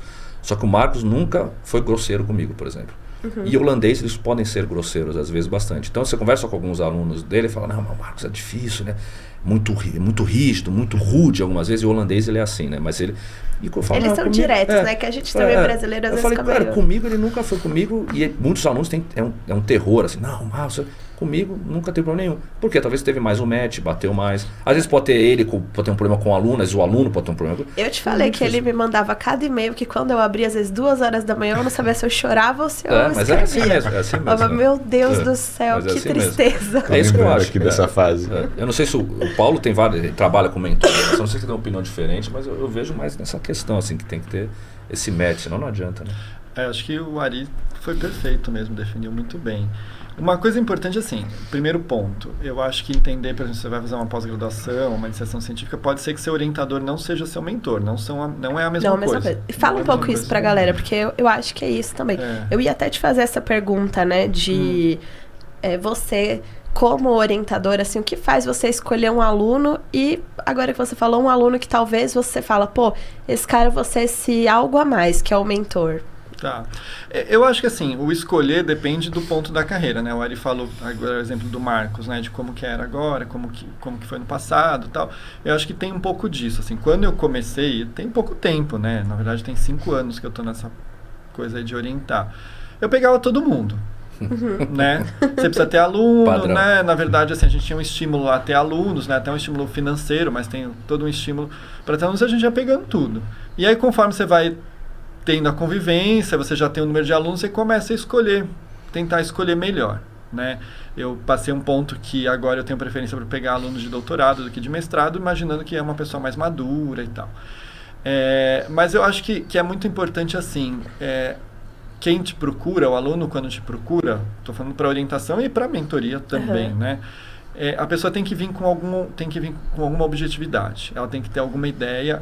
O que o Ari falou é fundamental, ela tem que mostrar o que ela está disposta a fazer, e isso inclui trabalho gratuito, né? Do tipo, eu tenho disponibilidade e tal, eu queria te ajudar a limpar um banco de dados. Eu posso ser a pessoa que vai aplicar o termo de consentimento para você nos estudos, tal. Pronto, entendeu? Então, assim, mostrar que você está disponível. Você tem que mostrar uma disponibilidade que você estaria disposta a fazer alguma coisa que talvez não vá, como você fez também, né, Marcela? Que não vai te levar o nome ao paper, que não vai te dar dinheiro, que não vai te dar experiência de vida, né? Então, acho que isso é importante. O e-mail, ele tem que ser um e-mail objetivo, a pessoa tem que dizer quem ela é, o que ela quer e o que ela pode fazer, né? Assim, tipo, o que acontece hoje em dia, né? Quando me procuram, eu quero fazer um trabalho. Eu entrei na página da C. Camargo, tal, vi que você é orientador de tal área, eu queria fazer mestrado.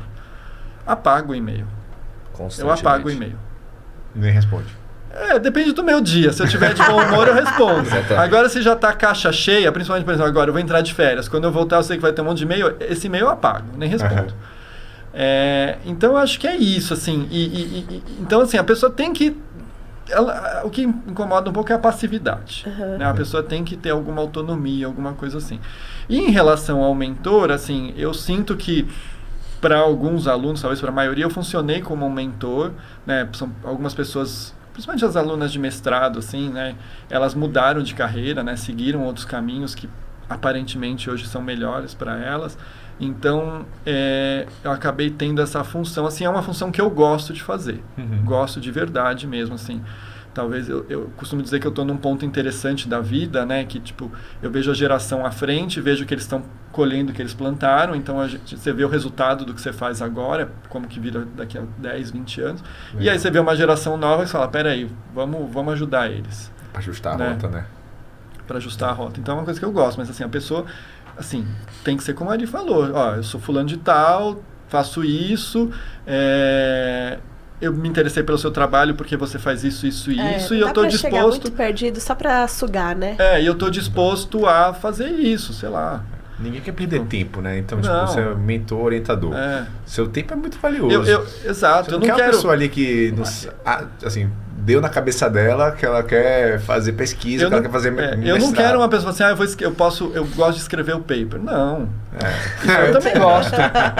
Eu quero alguém que vai aplicar o termo de consentimento, eu quero alguém que vai colher o dado, eu quero alguém que vai limpar o banco de dados, entendeu? E nesse meio do caminho você busca saber se a pessoa já tem skills pra fazer esse tipo de coisa? Sim. Por exemplo, não sabe, difícil, né? não entende muita coisa sobre esses conceitos de pesquisa. No geral, hoje lá na Secamargo, né, a maioria dos que eu tenho é gente que trabalha lá, né, então que me conhece, me procurou e tal. Mas eu tive 2 alunas, uma já se formou, já virou mestre, eu tenho uma hoje que está fazendo doutorado, que é essa que fez doutorado da Beatriz, que eu achei sensacional, que uma pessoa que eu não conheço, ela é do INCA, ela é uma fisioterapeuta do INCA, ela mandou e-mail desse jeito, assim, meu nome é Beatriz, eu tenho mestrado, publiquei assim, tal, eu quero fazer um trabalho desse jeito, com os dados que eu tenho aqui no INCA, só que aqui eu não tenho um programa de doutorado, tal, não sei o quê. Já chegou pronto. Aí eu tava procurando, vi você, papai, pronto, esse e-mail tá respondido, ela tá matriculada no doutorado, entendeu? Nossa. Vai começar agora. Já começou. Já começou. E seus alunos mudaram de carreira, assim, depois desse programa, você comentou? Algumas, sim. Na verdade, assim, as primeiras aulas, assim, que eu tô falando, né, tem 5 anos, então imagina que eu formei pouca gente, né? Assim, a minha primeira aluna de doutorado eu formei esse ano. Mas de mestrado, sim, assim, tem uma aluna minha que ela saiu da assistência, foi trabalhar em pesquisa clínica, né? Legal. Tem aluna minha que foi para cargo de supervisão, né? Conseguiu ir para cargo de supervisão, assim, estou falando de gente nova, assim, né? Menina que 30 anos, né? Show de bola. Eu acho que as pessoas, talvez uma coisa seja meio dolorida para as pessoas, mas assim, as pessoas elas idealizam demais uma coisa e entregam muito pouco. Eu falo isso com experiência aí de vários, já formei uns alunos de mestrado, doutorado. Então a pessoa fala assim, não, eu preciso de um mentor para publicar um artigo, será que eu vou saber estatística, não sei o quê? Cara, sabe o que você precisa fazer? Saber escrever em português, primeira coisa. Tá? É isso aí. E quando eu digo assim, escrever em português, eu não estou me dizendo assim, não, que a pessoa não sabe escrever em português, não. Escreve a sua tese de uma forma que a pessoa que vai ler entenda. Que não fique meio na cara que às vezes você botou alguma coisa no Google Tradutor. Isso. Que não fica aquela coisa que quando eu vou revisar a tese do aluno, eu preciso, ao invés de revisar o conteúdo, eu preciso revisar a pontuação, como está a referência. A frase começa de um jeito ou de outro, está errada, a vírgula. A pessoa acha que está escrevendo igual o Saramago, às vezes. Às vezes ela não é o Saramago. Às vezes as pessoas ficam pensando muito nisso. Não sei estatística, não sei. E aí quando ela senta com você, ela não consegue escrever um texto. Porque ela não... E muitas vezes o que me deixa incomodado é que assim, na hora que a pessoa vem te procurar, todo mundo está disposto a fazer tudo. Na hora que a coisa começa, você filtra ali uns 10% estão a fim de fazer mesmo. A maioria não está. E aí o cara cai na real e vê, e aí te entrega uma tese que é isso. Você fala assim, cara, então não pensa na estatística por enquanto, pensa em simplesmente se dedicar, fazer uma coisa direito. Isso já vai ganhar muitos pontos, porque ali nesse filtro você já corta um monte de gente. Que é o cara que te entrega um texto que você viu claramente que não teve nenhum cuidado, ele não sentou e se dedicou para escrever aquele texto, ele fez no último momento para te entregar porque precisava entregar. E aí você lembra dessa pessoa 3, 4 anos atrás, ela estava desesperada querendo alguma coisa, pensando que se ela tinha que saber estatística, às vezes. Não, tinha que talvez só ter se dedicado um pouco mais. Então isso é muito importante. Você acha que isso acontece por quê? Assim, é difícil. Falta de clareza da pessoa? Eu não sei, acho que na minha opinião é aquilo que a gente conversou no começo da nossa conversa aqui, que é assim, muitas pessoas fazem isso porque veem que isso é uma necessidade e não que é uma coisa que vai acrescentar para ela. De novo, necessidade é você saber metodologia para ler um artigo. Necessidade é você conhecer a medicina baseada em evidência para trabalhar como médico, fisioterapeuta, enfermeiro. Não é necessidade você ter um doutorado, um mestrado, não é necessidade você ter um paper. Agora, a partir do momento que você opta por fazer isso, você tem que se dedicar. Mas acho que a maioria das pessoas fala, puta, eu preciso do título. Então é isso que eu vou fazer. E aí na hora que cai na real, tem 1 milhão de outras coisas para fazer. É médico, é enfermeira, é físico. E aí isso é a última das prioridades dela. E aí te entrega uma coisa dessa. Só nesse filtro você já consegue se diferenciar demais da maioria das pessoas. Para trabalhar com um mentor de fora, um mentor daqui, etc. Isso é muito frequente. Você não acha que isso também é uma coisa que as pessoas não sabem como começar? Porque eu sinto isso, assim, às vezes... É você começar, até pra ter uma ideia, escrever um projeto. Tipo assim, quem que te ensinou isso? Pra mim, ninguém. Pode assim, ser. Sim. Eu sinto que tem essa dificuldade. Então, claro, a pessoa, pra ela chegar num projeto de mestrado, ok, de doutorado, ela pode ter uma ideia. Aonde que ela aprendeu se essa ideia, primeiro, transformar essa ideia numa pergunta clínica? Isso é uma coisa. Como? Outra coisa, transformar essa pergunta clínica num texto e um projeto para ser aplicado. Que seja no CEP, no Brasil, ou seja para mandar para um cara de fora. isso não é tão intuitivo assim. Eu sinto muito essa dificuldade. Pelo menos pra mim, eu percebo que, claro, hoje ficou muito no acerto e erro. Tipo, eu mandar um texto, o texto voltar inteiro vermelho com observação. Aí eu tenho que reescrever esse texto. Aí eu, então parece que na introdução fica melhor se fizer assim. Sim. Mas efetivamente, eu não tive nenhum treinamento, assim. O que eu tive em Boston, que era um treinamento de 2 dias de escrita de manuscrito. E aí eu tive toda a teoria de escrita de manuscrito. Então, beleza, você vai fazer a introdução, tem que ter o background, o gap e o que você entrega. Eu tive essa aula, mas quando eu percebi que eu fui escrever uma introdução... É diferente. Meu Deus do céu, o texto veio inteiro errado. Mas isso não é o problema. São 2 coisas diferentes. Você está falando da forma. Talvez a pessoa tenha um problema em entregar a forma. Sim. Aí essa pessoa é exatamente isso. A gente estava conversando, né, lá fora. Essa pessoa talvez tenha que ser orientada desde o início para não chegar com uma coisa que está fora de formato. O que eu estou te falando é mais da questão da pessoa do descaso com a... Você mandar um manuscrito para mim e eu te devolver ele vermelho, às vezes vai ser simplesmente uma coisa que eu quero tornar melhor, uma coisa que talvez já tá boa, ou então eu quero escrever de uma forma diferente. Não necessariamente aquilo tá errado, ruim, é só uma forma diferente de pensar, né? Óbvio, você tem que seguir. E assim, escrever manuscrito você aprende escrevendo. Tem curso, etc. Óbvio, é sempre legal fazer o curso, você entender como você escreve um paper, é sempre para você saber a base, mas você vai ver que você vai fazendo e vai ver melhorando ao longo do tempo. E aí cada mentor, cada coautor, se tiver, tem um estilo. Quando eu escrevo com o Bellomo é de um jeito, quando eu escrevo com o Marcos é de outro, cada um tem um. Quando eu escrevo sozinho é alguma coisa. Mas eu estou te dizendo mais antes disso, porque essa sua dúvida, ela existe e ela tem que acontecer. É mais aquela pessoa que te entrega o conteúdo de alguma coisa que assim... metade das referências estão depois da pontuação, metade está antes, então não tem uma consistência. Isso claramente não é sobre saber ou não saber, isso é ou desatenção, falta de revisão ou descaso. Ou uma forma que o português está escrito quando é em português, de uma forma que você fala, isto é uma forma que está escrito. Então é mais isso, que isso denota, né? Porque a gente não está lidando com pessoas, está lidando com pessoas que têm segundo grau, que têm formação. Então, assim, isso denota um descaso. E aí, na minha opinião, como orientador, a pior coisa que pode acontecer é você sentir que está havendo descaso com aquilo. Você mandar uma coisa, ela tem que fazer isso e volta do mesmo jeito. Então isso denota descaso, diferente de quando a pessoa precisa aprender a fazer aquilo. Como é que é o formato? Isso aí é um processo de... Até hoje eu aprendo. Porque eu acho isso difícil, assim, a pessoa quer fazer um mestrado, beleza, quer fazer um doutorado. Como ela chega se ela só tem essa ideia solta? Ela não sabe nem se isso é viável, se não é. Como você vai entrar num projeto se você não sabe como começar? Você tem lá só uma ideia e um desejo. Beleza, eu quero fazer doutorado. E? O doutorado você não vai entrar assim, né? Na verdade, você tem que ter pelo menos o mestrado antes. Só vai entrar no doutorado direto quem já tem isso daí, de alguma forma. Isso que o Ari falou, né? Então, por exemplo, a minha próxima aluna que ela vai se formar, ela entrou como mestrado, ela tinha feito um TCC bom na faculdade dela, publicou, tal, é uma pessoa inteligente, dedicada, que via o porquê que ela queria fazer mestrado, e aí durante o mestrado a gente transformou em doutorado. Ótimo. Tá?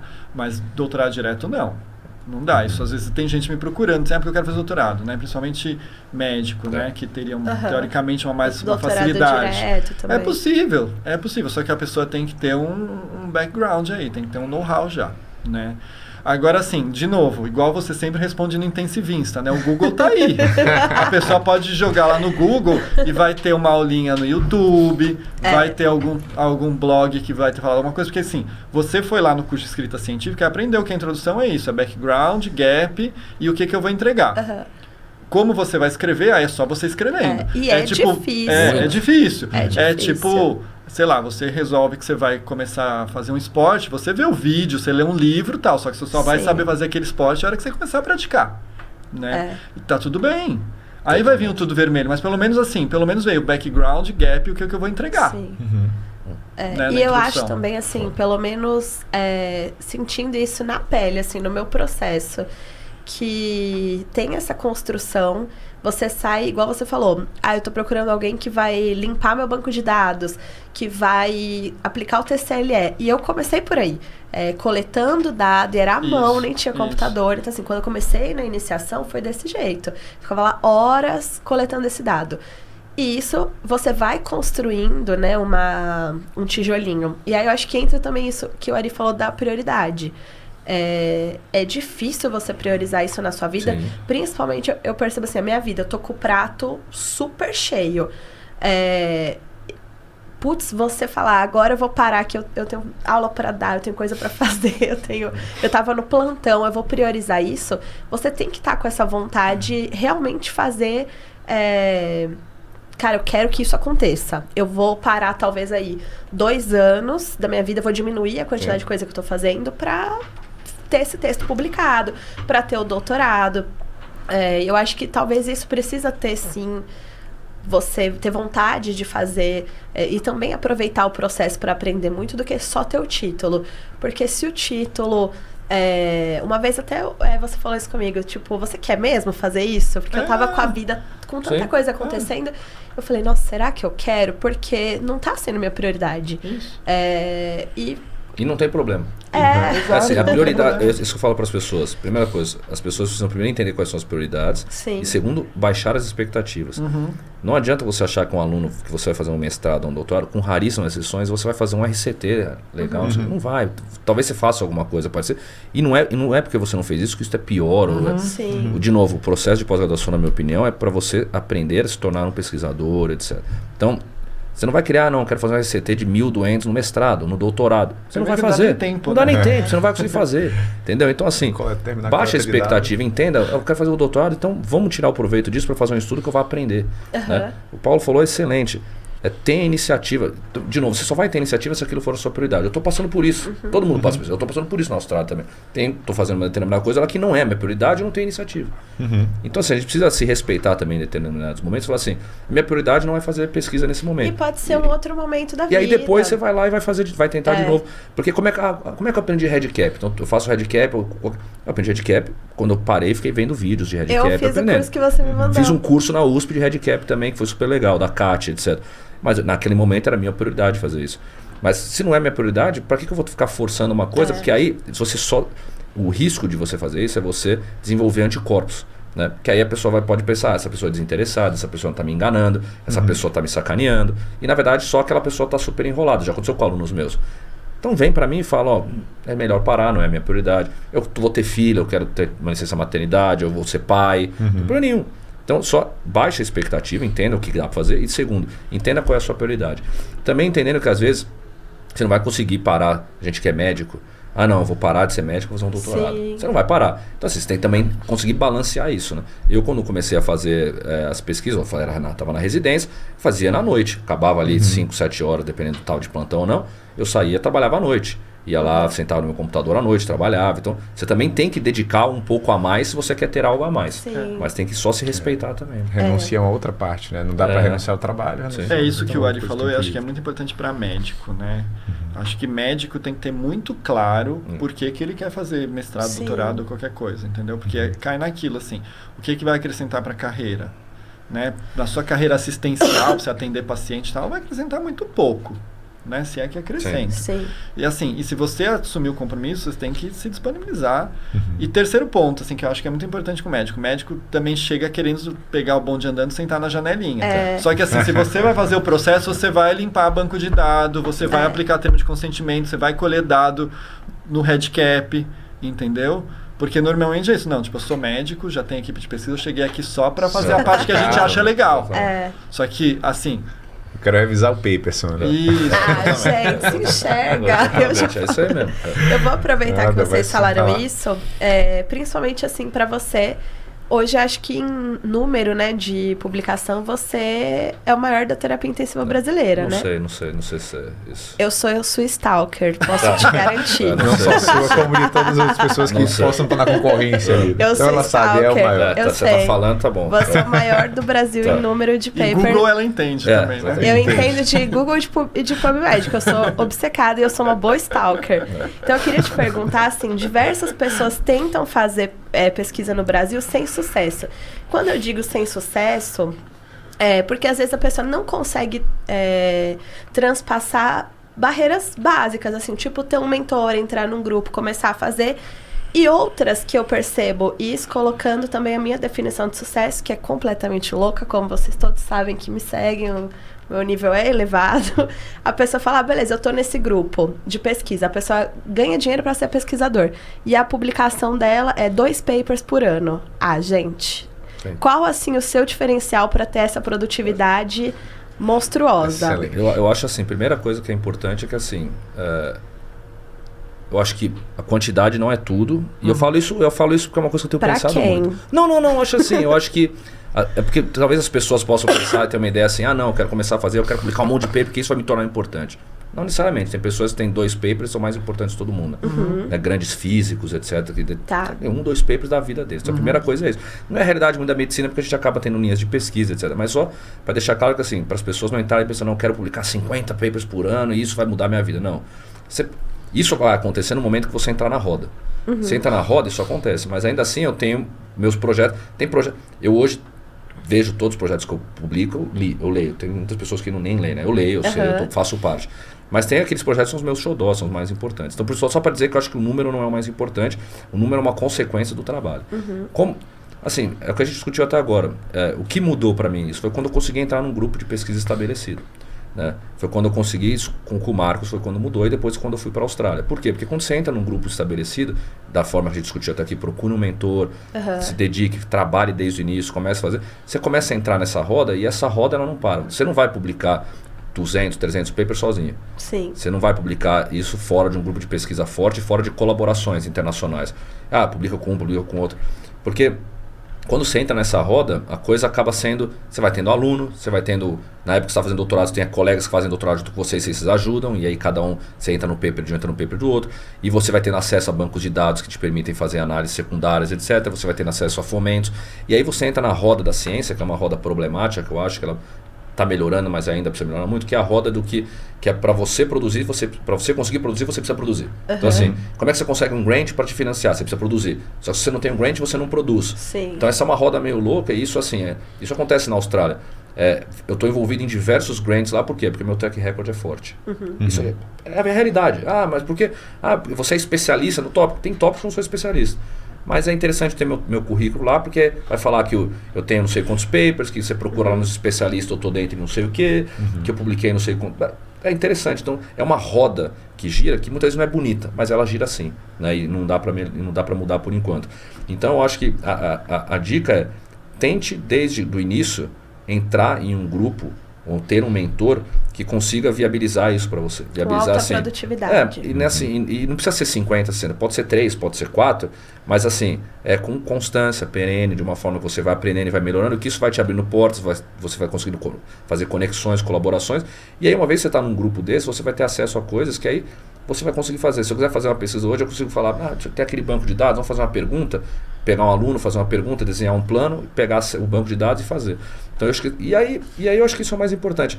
E a questão que você falou no final do cara que é pago para ser pesquisador e produz pouco, eu acho que depende, o que a gente falou, depende muito da questão. Se esse pouco for consistente e importante, é uma coisa.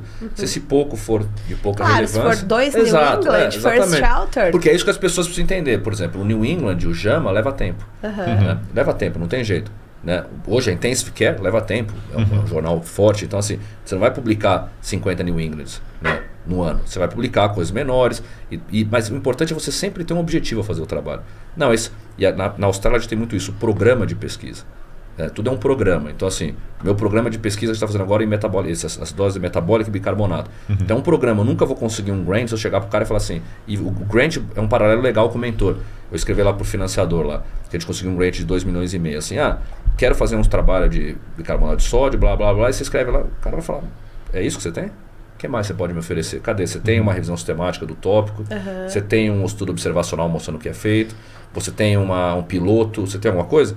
Você não tem, eu não te dou dinheiro. Então, lá a gente faz. Então, o programa de pesquisa do nosso Sodabi começou com uma revisão sistemática, passou por um observacional, passou por um retrospectivo, passou por 2 reports técnicos para ver viabilidade de solução, passou por um piloto e agora está no fase 3 que foi financiado. Antes do grant? Antes do grant. O grant foi financiado agora, ano passado. Né? Então, esse programa de pesquisa é muito, muito importante as pessoas entenderem, porque também te possibilita aí se afundar num tópico e publicar mais do que um trabalho. Eu sempre tentei no doutorado aí com meus alunos, vamos tentar publicar mais que a tese. É muito difícil às vezes, porque os caras não conseguem, não tem tempo. Eu consegui com uma aluna, que foi a Verônica, que foi uma excelente aluna, que ela publicou o protocolo do estudo observacional, ela fez o estudo observacional de cirurgia robótica gigante, ela fez uma metodologia para obter os dados de forma automática no Einstein. Então ela trabalhou, ela conseguiu 3 papers no doutorado. Que legal. Mas é raríssimo, você não consegue, é raríssimo. Acho que é isso. Eu adorei. Então, basicamente, está inserido num processo, numa instituição que tenha processos. Eu não sei o que o Paulo acha disso, e pode falar até aqui pelo Brasil também, mas eu não vejo outra forma de você aumentar a sua produtividade sem colaboração e sem estar envolvido num grupo que também tem acesso a produzir dessa forma. Sozinho você não consegue. Legal. E tem alguma rotina específica, assim, que você faça? Você se acorda de manhã e fala, pô, hoje eu vou estudar tal assunto, vou escrever tal coisa, ou é o processo que já está rodando? Não, eu já fui assim. Hoje em dia eu trabalho por... Basicamente, minha forma de trabalho é bem simples. Eu tenho uma lista de e-mail. E aí eu vou matando os e-mails que eu tenho. Eu recebo 40, 50 e-mails por dia, na média. Nossa. Dá para tirar um monte, como o Paulo falou, dá para tirar um monte, mas ainda tem alguns. Então, assim, eu tenho uma lista do que eu tenho que entregar, mas isso é um problema de muitas vezes você entrar nessa roda também, que às vezes você acaba perdendo, você acaba não tendo tempo até para os seus próprios projetos. Porque você tem muito trabalho que você revisa, como a gente faz estatística, eu faço estatística, então tem um monte de coisa que você ajuda. E eu amanhã tenho lá os e-mails. Eu falo, tem esse e-mail do Marcos aqui, eu preciso revisar, ontem eu estava lá, eu preciso revisar esse paper, eu reviso, mando. Aí depois vai ver esse e-mail da Carol que a gente precisa fazer. Tem que fazer essa análise. Então, à tarde talvez eu consiga, se eu não tiver de plantão, eu sento fazer essa análise. Então eu não tenho uma agenda porque eu me organizo assim. Entendi. Eu tenho uma lista que eu vou matando as coisas assim, e tenho meus projetos que eu vou tocando em paralelo. Mas eu não sou a melhor pessoa para falar numa sistematização, porque eu não trabalho assim dessa forma. Eu tenho a minha rotina, mas e aí eu vou tocando as coisas entre elas. Assim. Entendi. Isso é legal também, porque dá pra perceber que você, claro, a produtividade ela vem atrelada a você fazer. Acho que você é um realizador, né? Na hora que dá, faz e vai fazendo. Tem um Trello, um Evernote, pois entendeu? Um negócio eu não. queria uma dica, Pega mas... uma lista, é que nem o Biasi, né? Ele tem uma lista de tarefas, assim, no Word, sabe? Tipo, um negócio... Aí você vai falar do menino que tá começando a entender uma coisa de trabalho, produtividade, é Notion, com planilha super complexa, no final não faz nada. É só uma lista. Eu amei. Eu queria que a gente fizesse um bate-bola para encerrar. Então, eu vou falar uma frase e aí vocês vão me falar verdadeiro ou falso ou um comentário sobre ela. O Paulo começa. O quiz. A primeira frase é: PubMed não mente jamais. Falso. Falso. Na verdade, acho que é o que o Ari falou, né? Na verdade, você tem que ver quantidade não é tudo, tem a qualidade e também tem assim... É o quanto você se dedica, né? Na verdade, talvez seja melhor você... E às vezes você consegue... E tem muito modinha de publicação também, né? Então, você tem uma ideia que está na moda, e aí você consegue publicar, mesmo que o trabalho não seja tão bom. O Covid mostrou isso pra gente, né? Agora você tem um trabalho bem feito, mas que a ideia não é modinha, e as revistas de mais impacto talvez não comprem. Embora o trabalho esteja bem escrito, tudo direitinho, as revistas não comprem, você publica numa revista de menor impacto, mas assim, foi uma coisa bem feita, é uma realização pessoal sua. Massa. Eu já usei muito essa frase, eu uso ainda algumas vezes, mas eu concordo com as colocações do Paulo. Acho que assim, tem muitas pessoas que têm muita relevância e não necessariamente vão ter uma quantidade de publicações enorme no PubMed. Outra coisa, o médico que vai para a carreira acadêmica é porque não se garante no Instagram. Essa é quente. Verdadeiro ou falso? É falso. Isso é falso. É falso. Eu acho que eu acho assim, eu acho que eu sou, de novo, eu já hoje me considero, minha esposa fala, eu tenho uma cabeça de 80 anos, né? Então ela tem razão, talvez. E aí a gente e eu já participei de alguns podcasts, a gente tem a nossa iniciativa aqui também que a gente está fazendo, isso é uma coisa nova para mim, então. Mas eu confesso que eu ainda tenho um pouco de preconceito, porque eu acho que ao mesmo tempo tem muita coisa boa, tem muita coisa ruim, né? Então acho que essa frase vale para o pessoal brinca aí, né?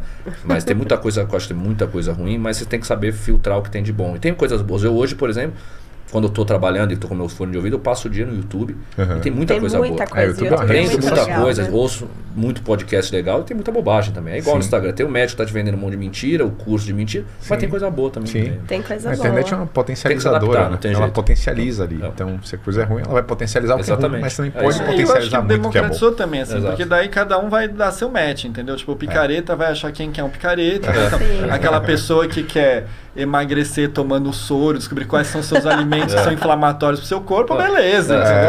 Exatamente. E quem quiser aprender como você se falou faz sem atalho, vem com a gente. YouTube, mas assim, qual a plataforma, vocês dois, assim, eu gosto muito do Twitter. E YouTube eu adoro pra vida toda, mas medicina eu gosto muito do Twitter. qual plataforma assim, vocês mais usam para se atualizar, para estar em contato com a galera da medicina, da ciência, assim? O que vocês usam mais? Eu odeio o Twitter. Sério? Eu entendo a importância do Twitter, eu sei que hoje ele é a melhor ferramenta para se atualizar, tudo isso, mas eu não gosto. Assim, isso é uma falha minha, não tenho vergonha de falar. Eu sou uma pessoa, eu acabo tendo a conexão muito mais do jeito que antigo, formal. Publicou, não publicou, e-mail, congresso, etc. Telefone com quem a gente tem contato, etc. Mas eu entendo a importância do Twitter, eu tenho o Twitter, já tentei usar, não me adaptei, né? Então é uma coisa que assim, eu ainda não consegui, né? Mas a plataforma que eu mais uso, basicamente as duas que eu mais uso, que eu gosto, eu tenho 3, o YouTube é o que eu mais uso, eu acho que tem muito conteúdo bom no YouTube, por exemplo, estatística a gente conversou de estatística bayesiana, se você for no YouTube digitar Barry Consultants, que é quem hoje mais faz isso, tem um canal de YouTube deles onde acho que tem mais de 60, 70 vídeos só sobre estudo plataforma, análise bayesiana, estudo randomização adaptativa, tem tudo lá explicado por quem desenvolveu isso, que é o Scott Barry, o Don Barry, que é o pai dele, todos esses caras. É lá, YouTube. Isso tem podcast, eu gosto de coisas né? Eu gosto de um pouco de coisa de política, eu gosto de coisa de luta, eu gosto muito de jiu-jitsu, MMA, tudo e tem coisas assim, animais. O YouTube, Spotify, eu escuto um pouco para música e podcast. E o Instagram eu gosto, mas assim, o Instagram eu uso muito mais como uma forma hoje mais de relaxamento, assim, eu vejo coisa de esporte que eu gosto, coisa de música, etc. Então eu sou mais old school nessa parte. Eu entendo que o Twitter é a melhor plataforma, mas eu não me adaptei, assim, eu tenho... Legal. Eu uso pouco o Twitter, assim, pra eu publicar, colocar muito lá. Mas eu acho uma delícia de ler os comentários, as tretas. Eu adoro. O que você usa mais, Paulo? Eu gostei. Eu fechei minha conta do Twitter, mas durante eu usei porque realmente você vê essas pessoas que a gente está falando, exato, né? Elas publicam lá, põem o paper, comenta e tal. Mas eu acho que foi talvez a rede que o ódio ficou mais forte, né? Essa fase polarizada que a gente viveu e vive. Então, assim, você acabou sendo uma coisa meio ruim, assim, pra mim, meio tóxica. Eu acabei saindo. Eu acho que se você quiser aprender um assunto, assim, se você quiser estudar, você tem realmente o YouTube, né? E tem coisas tem coisas gratuitas também, que não é nem rede social, né? Tipo Coursera, o IDX, o Udemy, né? Que você consegue assistir. O Udemy, por muito pouco, você consegue aprender alguma coisa, né? Estudar. O Instagram, acho que tem, dependendo de alguns perfis que você segue, você consegue pílulas de conhecimento. Você tem que tentar muito separar o joio do trigo, como a gente acabou de dar esse exemplo brincando, que é verdadeiro, né? Mas, escolher quem você vai seguir.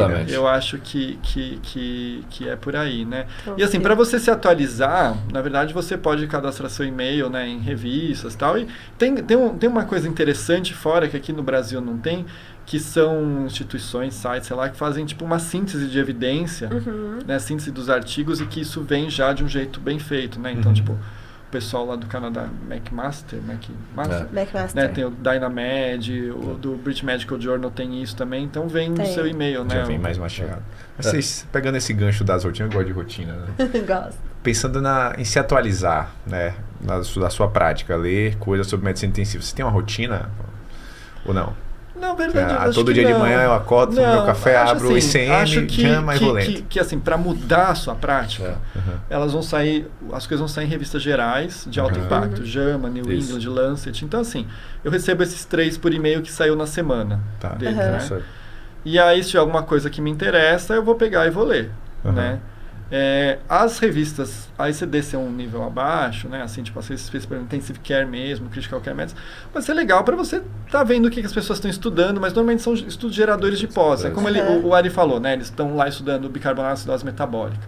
Então, assim, o estudo observacional, nem lembro onde saiu o observacional. Foi no Critical Care o último foi no Critical Care Medicine. O piloto saiu no Critical Care Medicine. Aí você dá uma olhada assim e fala, que legal, eles estão estudando isso, mas assim, a resposta, não é a resposta definitiva que a gente falou sobre isso, assim, mas assim, tipo, a pergunta que ele quer fazer vai ser, quando sair, vai sair numa dessas revistas, no Lancet, no New England ou no JAMA, entendeu? Então, para mudar a prática, vai estar meio aí.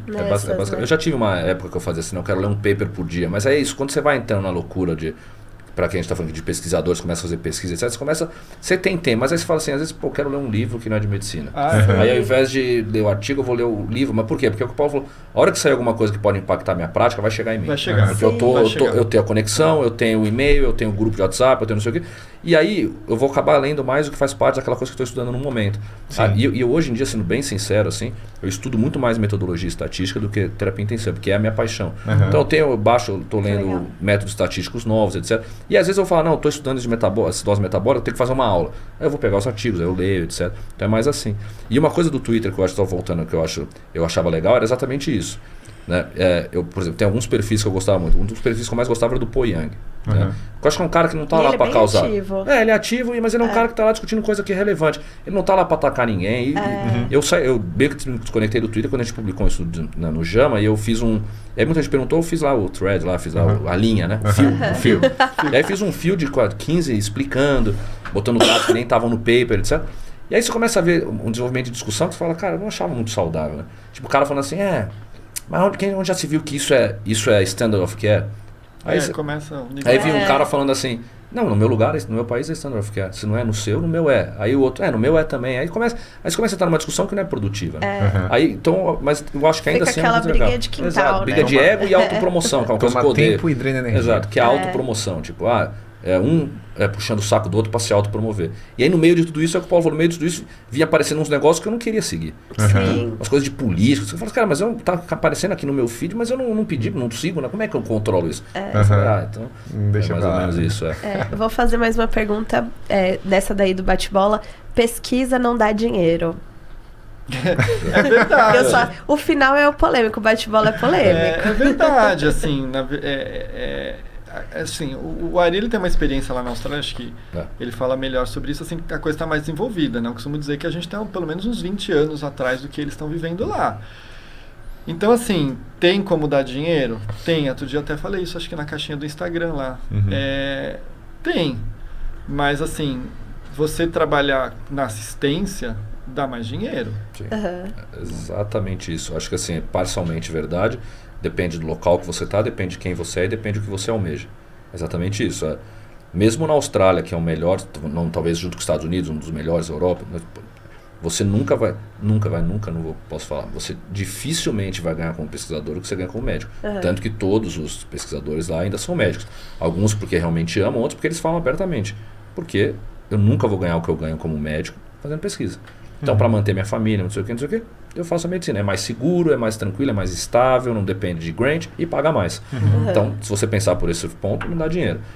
Se você pensar no Brasil, mais difícil ainda. Mas, por exemplo, eu consegui na época, por conta do que eu fiz, eu trabalhava no ICE, eu tinha um salário como pesquisador que era tão bom quanto o salário de médico. Não é o normal, mas eu consegui. Então, assim, depende muito do local que você está, depende... Na Austrália, você tem os investigator grants, que é o quê? Você aplica para o governo, ele pode, se você ganhar, você vai ganhar 5 anos de salário do governo. Pode ser full time ou pode ser na fração que você quiser. Full time vai ser um salário de, acho que dependendo do nível, começa L1, L2, L1, L2, L3. Se você pegar o L3, que é o Beloma, é difícil, não dá para pegar, mas vai levar um tempo para você. Você vai conseguir um salário de full time. Então você não vai trabalhar com mais nada, só $190 mil por ano. Uau! É menos do que médico. Mas é um bom dinheiro. Tem que corrigir isso pro poder de compra. Corrige o poder de compra, não sei o que. Muita gente vai lá e fala, mas aí você tira o imposto, não sei o que é 45,5%, não sei o que. É um salário bom. Então é isso que eu tô falando, depende da sua expectativa. O cara que é médico fala, não quero isso. Isso na Austrália não compra uma casa para mim. Sim. Sim. Entendeu? Então não quero. Então depende, dá para ganhar dinheiro, dá. E é um grant super competitivo, não é que você vai conseguir. Então depende de vários cenários. Mas dá para ganhar, depende do que você quer fazer. Acho que pra gente fechar, a mais polêmica. Medicina baseada em evidência é modinha? Definitivamente não. Medicina baseada em evidência está aí desde 1990, que as pessoas foram descobrindo mais recentemente. Mas 90 quando foi cunhado o termo, né? Muito antes disso, o conceito. Eu acho que, e é muito interessante, eu falo para as pessoas, eu tenho isso numa aula minha, como um exercício, volte lá e leia de onde surgiu. Leia lá o paper de lá de trás, quando começa os princípios da medicina baseada em evidência, que eu tenho até esse paper. Depois leia o paper do JAMA, que é onde tem o Task Force que vai lá e fala sobre isso. E aí quando você lê aquilo lá, você vê que todas as críticas que as pessoas fazem à medicina baseada em evidência hoje já estavam lá falando que não é isso. É total deturpação. Que aquele cara fala, a medicina baseada em evidência ela é uma alternativa à medicina mecanicista ou baseada na fisiologia. Já lá eles falavam que não é isso. é uma adição a isso. Porque você não pode responder somente com o mecanismo, com a fisiologia. Você precisa da sistematização também. Então, todas as críticas que as pessoas fazem, se elas voltassem lá e lessem o paper, elas vão ver, está respondido, não é isso. Você está deturpando. Então, por isso que eu acho que não é. Se a medicina baseada em evidência for modinha, a ciência, do jeito como ela foi descrita, é modinha. Porque ela usa os princípios da ciência, lá descrito pelo Descartes, né? Tipo assim, de observar, fazer hipótese, testar a hipótese, ver o resultado, tipo... Não consigo entender como que isso era uma... Se for isso, então tipo, a gente volta para trás em tudo, né? Tipo, vamos voltar aqui. A Terra é o centro e tal, e beleza, né? A Terra é plana, né? Que atualmente a gente segue esse caminho da ciência não só para medicina, né? Para tudo, pra né? tudo na vida. Pra Acho que tudo. até na economia, nos Sim. negócios, no empreendedorismo. Lógico. Né? Dados, acho que talvez essa seja a riqueza aí do tempo que a gente vai começar a viver. A era Como dos que é dados. aquela frase? Acho que você me falou. Como é? Em Deus eu até acredito. Em Deus eu acredito. Você me mostra os dados. Tem o americano, esqueci o nome dele, da reconstrução do pós-guerra. Né? Tem aquelas outras frases. A medicina é a ciência da probabilidade e a arte da incerteza, ou o contrário, a arte da incerteza e a ciência da probabilidade. Eu acho que é exatamente isso que o Paulo falou. A internet, ela democratizou a boa e a má informação. Então toda essa corrente que a gente vê hoje de anti-ciência, etc., ela sempre existiu. A diferença é que ela tinha menos... Não tinha como se proliferar. Não tinha como espalhar, né? E hoje ela espalha e ela acaba encontrando adeptos e pior, ela acaba conseguindo convencer algumas pessoas que têm a cabeça mais, né, de que isso é verdade. Então acho que a gente passa por um momento complicado por causa disso. Mas nunca vai ser modinha. Eu acho que também teve uma coisa assim super louca, bem filosofando, que uma mudança na cultura, porque pelo menos eu, quando eu era criança, assim, e eu fui uma criança dos anos 90, você tinha vergonha de falar uma besteira no colégio, a tia ia te dar uma bronca. Sim. Se você fosse mal numa prova, você tinha que ter estudado antes, ter lido. Hoje em dia tá tudo bem ser burro, acho que as pessoas estão com menos vergonha disso, assim, de falar uma coisa completamente absurda. Enquanto antigamente era isso, né? Você não chegava num lugar falando... achei isso. Acho que assim, é a democratização, é como o Ari falou, é a democratização. A única coisa é que a pessoa pode falar besteira, só que ela não pode falar com certeza. Exatamente. Ela tem que entender o grau de certeza do que ela está falando. Né? Eu acho que essa é a grande questão, aquilo que a gente voltou lá atrás no começo da conversa. Aí já é a filosofia, né? Aquela parte do papo filosófico. Mas acho que é isso. Eu adorei conversar com vocês hoje. Foi muito legal, né? Pô, pra caramba. Eu também. Eu acho que aqui a gente está começando hoje uma prévia do que vem por aí com o nosso MBA Start. Então, vão ser 8 meses aí que a gente vai passar junto, que vão ser muito legais. E principalmente aqui hoje, além da gente conhecer mais vocês e apresentar também um pouco das opiniões e da carreira de vocês pra galera, tentar ajudar um pouco no dia a dia, tirando as dúvidas, a gente também apresentar esse projeto que eu tô muito animada para começar, tenho muito carinho por ele, gosto muito e espero que vocês curtam muito mais. Excelente, obrigado pelo papo. Obrigada. Assim, é bem interessante conversar com pessoas assim, né, cara, que já trilharam um caminho bacana, que tem uma mensagem legal. Acho que a melhor parte até de fazer podcast é conseguir conversar com essa galera um pouco mais e trazer pegar uma consultoria gratuita, uma mentoria gratuita ali de uma Coitado linha. do Paulo, gente, não aguenta mais fazer isso comigo, tá 3 anos aí. E é isso, a gente vai começar, né, agora no Instagram uma rotina de produção de conteúdo. Já estamos fazendo isso no MBA Start, então acompanhe tudo por lá, @MBA Start e @Intensivista, para não perder todo esse conteúdo que a gente vem trazendo, né? Então, tudo isso que a gente trouxe hoje, por mais que pareça um grau avançado, e de fato é um grau avançado de conhecimento, tem uma construção e não tem outro caminho para essa construção a não ser o estudo, o conteúdo, a conversa, a mentoria. E esse período que a gente vai passar junto certamente vai ser de grande valia para todos nós. Eu acho que o que a gente viu hoje também é assim, essa construção do conhecimento e da carreira e de você mesmo, né, como médico, esse desenvolvimento, ele leva tempo e dá trabalho. Mas a gente vai te ajudar com as ferramentas para esse caminho ser menos doloroso. É isso aí. Obrigada, gente. Obrigado, gente. Prazer participar. Show de bola.